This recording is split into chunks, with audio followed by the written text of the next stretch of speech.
This happened not long after we moved into our house in 2003. It was a nice and big house, which was made in the 1950s. One day I was in my backyard watering the grass, and then out of the corner of my eye, I saw something that made me pause. There was a man standing next to the shrubs near our backyard's wall. He was dressed like a carpenter. His head looked like it was tilted sideways, and his body was slightly facing our fences sideways.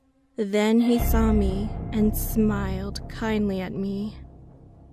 At first, I thought he was fixing someone's house, and that it was his job. However, only after he faced me, I realized that wasn't the case.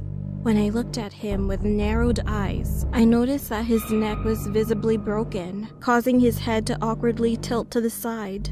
I then saw that he waved at me once, but I was too shocked to scream at the time. After I regained consciousness, I looked around, but he had vanished and had literally faded away. 2 nights later, I woke up at 3 a.m. Noise was coming from my ceiling. It sounded like someone wearing construction boots was walking very slowly. I started to freak out, thinking that it might be a thief. However, I suddenly realized that that part of the roof was so thin, which meant nobody could walk on it. The steps abruptly stopped after a while, and when I felt at ease, I heard another horrible sound. I heard a sharp scream that sounded like a man, then a loud thud, as if someone had dropped on my ceiling, followed after. I covered my head with a blanket.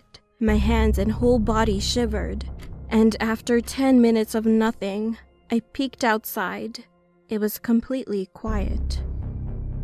I saw and heard nothing, but I couldn't fall back asleep that night. The next morning, I started to look up the history of the house. To my surprise, it turned out that there was a report about the carpenter I met a few days before in the backyard. In 1958, he had been hired to fix the roof while the owners were on vacation. However, the carpenter had fallen abruptly through the weak spot on the roof while he was working and had broken his neck.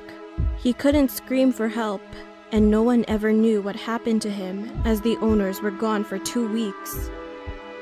He was finally found when they came back, but had already died. This happened right above my bedroom. Suddenly, I felt bad for the poor guy, and I guess he's still looking after things.